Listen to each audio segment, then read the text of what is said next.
So I was born in Mexico City, and with an extensive family.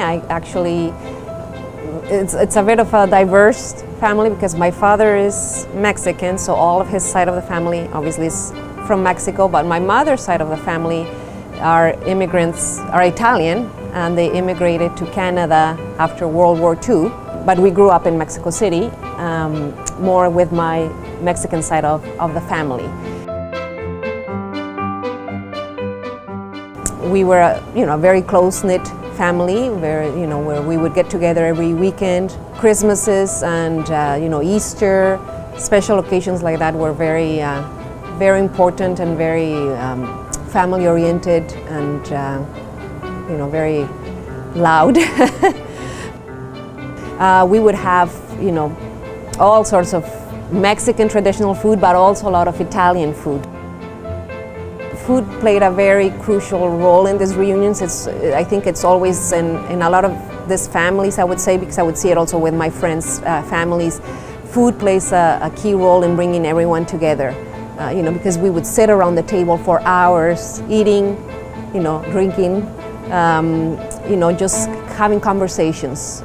Ever since growing up, we would, always you were served whatever you had to eat, and sometimes we didn't like that food, and we were always, I remember since being little, always being told, you have to eat what you have because there's others less fortunate that don't even have this, don't have any food to eat. So you should be grateful of the food you have in front of you. You eat it all even if you don't like it, and be thankful of the food you have in front of you in your plate. But it's not just that they told us and we didn't know. It's not like they were saying, there's people somewhere in the world that don't have any food. We could actually see it. Growing up in Mexico, you don't have to go very far from your neighborhood. Right next to your neighborhood could be a neighborhood where there's extreme poverty. Or they could, you could drive a few, 10, 15 minutes and there was a garbage dumpster, and we used to go there on occasions. I remember from the neighborhood that we lived, they used to have this get-togethers of, okay, we're gonna go to the dumpster at Santa Fe, and because people live there, and bring them food and blankets. So when my parents used to say, be thankful of the food you have in front of you, because not everyone is as blessed as you are of having food every day, I know they weren't making it up. I had seen it with my own eyes. When you're a little child and all you want to do is play, you don't really realize the harshness of things around you, and when you start being exposed to them, I think it makes you sad, especially when you see children your age that don't have what you have, and you wonder why. Like, when did that separation happen? Like, why can't everyone have what I have? Or why can't all of us be in the same position? I think that, as a child, I think that's a big shock to see that. Yes. As I was growing up in Mexico, as I said before, my mother's family lived in Canada, the immediate family. So we would go every summer to visit them in Toronto. And then at what point, my mother and my father thought it was a good idea for us to learn English. So we went for 2 years and lived in Toronto so that we could go to school there and learn English.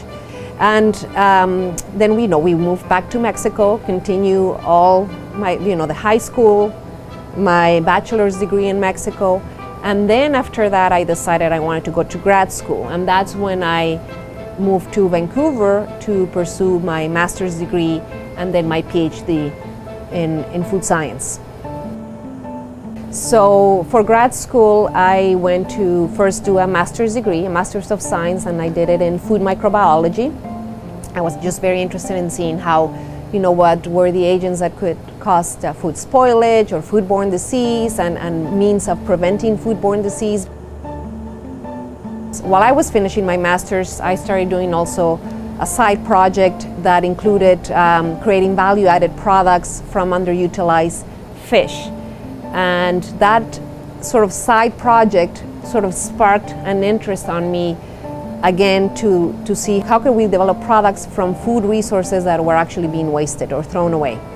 And that brings me to where I am today. You know, I'm working at Purdue, I'm an associate professor, and my area of research has to do with proteins and using proteins from underutilized resources. So I started with fish, with the Asian carp, underutilized in the US.